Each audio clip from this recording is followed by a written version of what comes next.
Working with Marvel has been such an incredible experience. One thing that I love the most is that it's actually a very small team.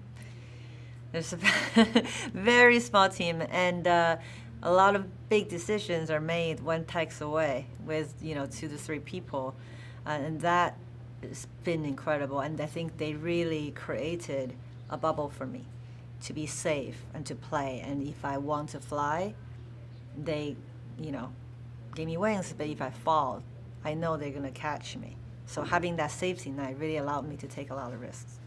Welcome to the Sarah Scoop channel. Please like and subscribe for more of the scoop.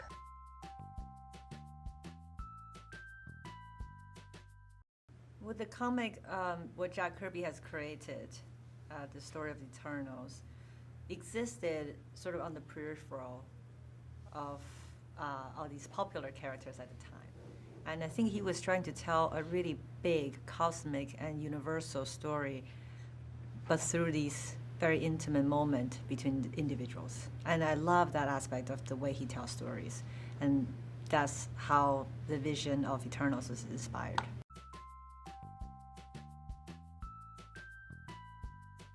Well, I think, one of the first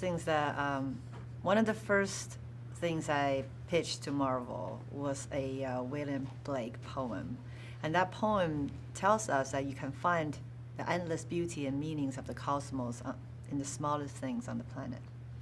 So from the very beginning, finding that balance was the challenge that will make the movie what it is. And so it's all about making sure every character, every relationship gets its time to breathe.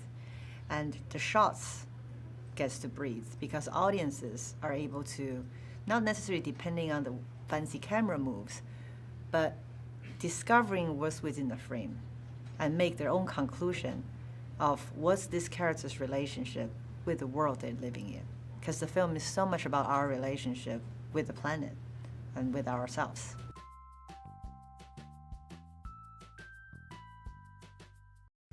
It's kind of what I was saying earlier, that you have to really believe these immortal beings have walked the earth for 7,000 years.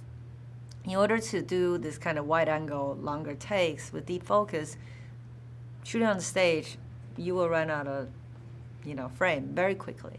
It has to be done on location. Also, you don't want to miss the kind of spontaneous moment that your cast is interacting with the real world.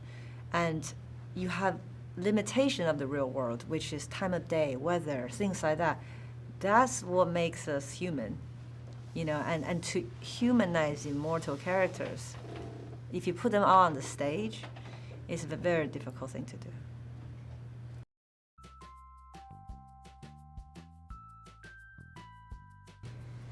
When I came into the project, there was already a treatment. And I think Marvel had made a lot of great decisions, be inclusive, and allow audiences today to see themselves on the screen. What excites me even more is that these individuals are unique beyond what they look like and what they represent. It's, for me, even more exciting that someone who doesn't look like this person or love the same way or believe the same things might feel for that person as well. And it's very important to build that bridge.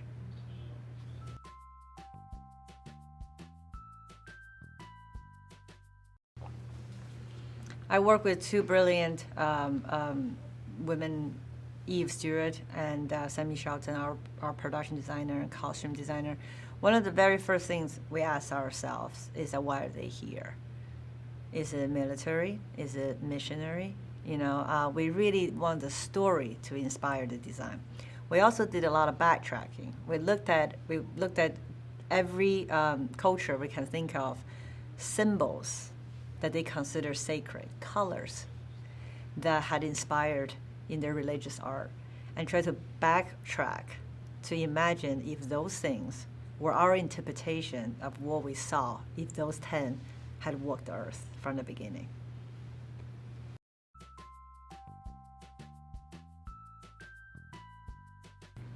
Every family story has a dining room scene when everything happens, unravels. The Eternals are nomadic. And the Domo is really their home. It's their connection to their past as well, to the Celestials.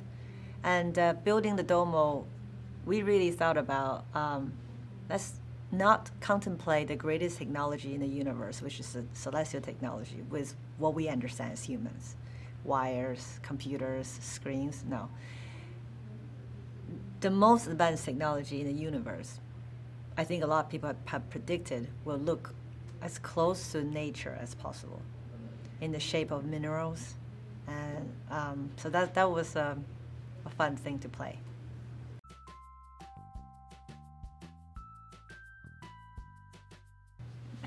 Well, I hope when audiences see this film, they have a great time on this crazy adventure throughout time, and they get to meet and fall in love with 10 brand new characters. They get to explore the origin of the MCU, which is very exciting. But also, if they want to, maybe ponder some existential questions that our ancestors has been asking since the beginning. Thank you for watching. Head to sarahscoop.com for more of the scoop on your favorite things.